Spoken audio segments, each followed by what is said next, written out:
Welcome to this explainer. Today, we're totally dismantling everything you thought you knew about self-doubt, and we're going to look at how high performers actually build durable, unshakable confidence. You know, most of us go through life believing we only have two choices when it comes to confidence. Either you're born with it, or you just have to fake it. But we're going to explore why both of those assumptions are completely wrong, and how true confidence is actually a measurable architecture that you can build literally from the ground up. All right, let's just jump right in with a really counterintuitive statistic that proves our standard understanding of confidence is completely backward. 71%. Yep, that is the staggering percentage of CEOs who secretly experience imposter syndrome. Think about that for a second. It turns out the most powerful people in the world, individuals sitting in boardrooms making billion-dollar decisions every single day, often secretly feel like they are total frauds. And this tells us something incredibly important right out of the gate. What we often perceive as loud, unshakable confidence in other people is usually just a very well-maintained illusion.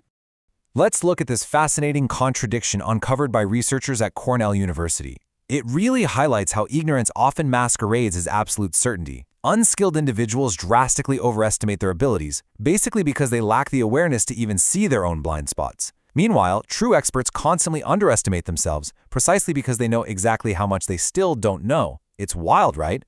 And this brilliantly illustrates the Dunning-Kruger effect. It proves that while a room might reward loud incompetence in the short term, since overconfident people often gain higher status initially, faking it is just an awful long-term strategy. Relying on borrowed certainty is exactly like driving a rented sports car that you eventually have to return. The higher you climb based on this fake confidence, the faster and harder you crash when the room finally realizes you're bluffing. Which brings us to the pivotal question. If faking it is just rented confidence, how do we actually build the real thing? If borrowing certainty only leads to a faster crash when reality sets in, we need to figure out how to construct something permanent, something that won't just collapse under pressure. Well, let's move to Section 1, the bullseye of confidence and the three rings model.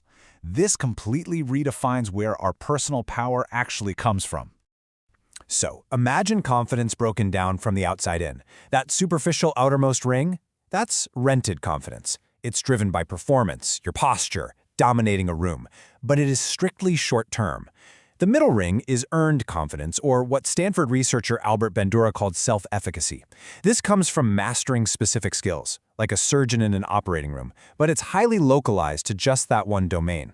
Finally, at the deepest core, we have owned confidence. This isn't some fuzzy feeling that things will work out flawlessly. It is your raw, proven capacity to function safely during a failure. And here is the absolute crucial point. Action must always precede feeling. Seriously, the greatest myth in the personal development space is that you need to wait to feel confident before you take action. The reality is the exact opposite. You must act first, and act often, so your brain can continuously update its internal model of who you are and what you're actually capable of surviving. So how do we put this into practice this week? Here is a precise three-step procedure you can follow to systematically fortify each of those rings from the outside in.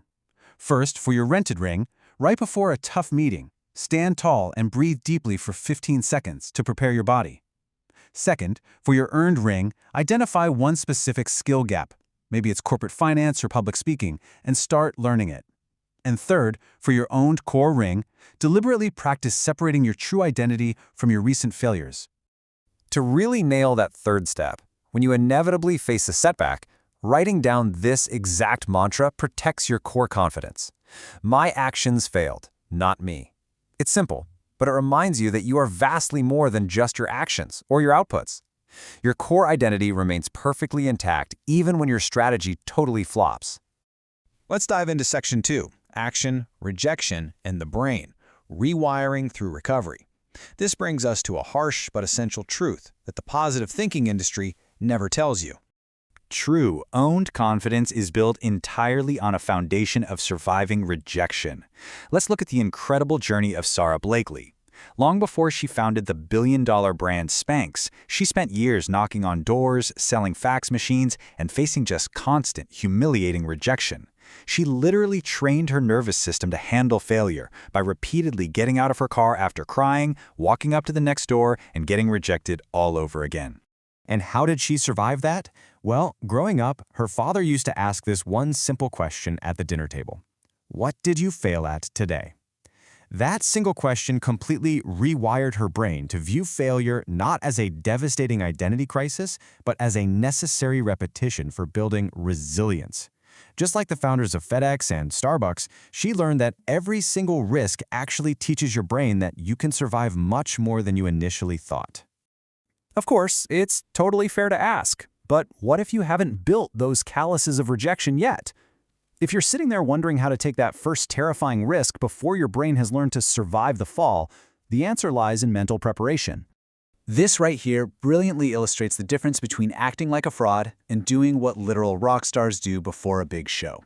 Faking it means pretending to be someone else entirely just to fool the room, but rehearsing it means practicing a behavior mentally before it feels natural to you. Major bands do a sound check before every single show, even if they've played the exact same set 100 times.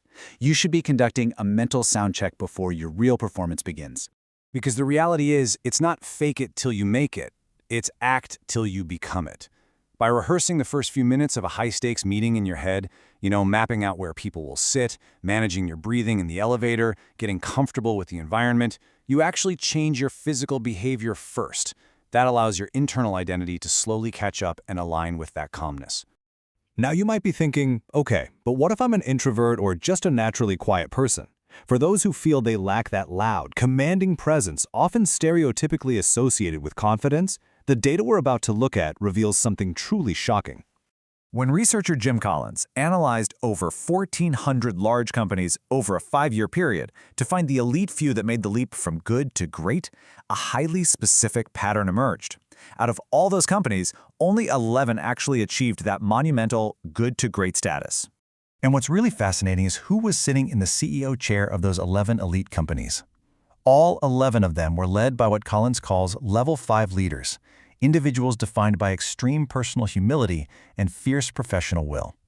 The absolute best, most successful leaders in the corporate world weren't the loudest or the most boastful. Their confidence manifested strictly as quiet, relentless strength. Further backing this up, data from MIT Sloan proves that experiencing imposter thoughts doesn't destroy your performance at all. In fact, employees who reported the most frequent imposter thoughts actually received the highest performance reviews from their supervisors. Their inner doubt didn't sabotage them, it actually drove them to be the most effective, hardworking, and prepared people in the room. Doubt is an engine, you guys, not an anchor. So, the big takeaway here is perfectly summarized on this slide. If your confidence depends entirely on getting positive outcomes, you're building on sand. It's going to shatter the very moment things go wrong. What you actually want is durable confidence. This is confidence fueled not by constant success, but by the proven capacity to fail safely and get back up. And how do we guarantee that we bounce back safely? Researcher Kristen Neff found that practicing self-compassion is actually the absolute most powerful source of producing durable confidence. When things go poorly, try this. Write a letter to yourself the exact same way you would build up a close friend going through the identical trouble. Giving yourself that grace removes the terror of failure, which allows you to take on even harder challenges next time. I want to leave you with this really profound metaphor from the explainer source. Nothing in the world looks softer than water, yet it can cut through rocks and carve the Grand Canyon. True, owned confidence isn't about towering over others or projecting some flawless image. It is about moving through life with a quiet, unstoppable strength that inevitably carves its own path. As we wrap up this explainer, I want to ask you, which ring of confidence are you going to choose to build tomorrow? Ask yourself right now how you will use immediate action, mental rehearsal, and radical self-compassion to forge a core confidence that absolutely no one can ever take away from you. The architecture is in your hands. Keep building and stay curious.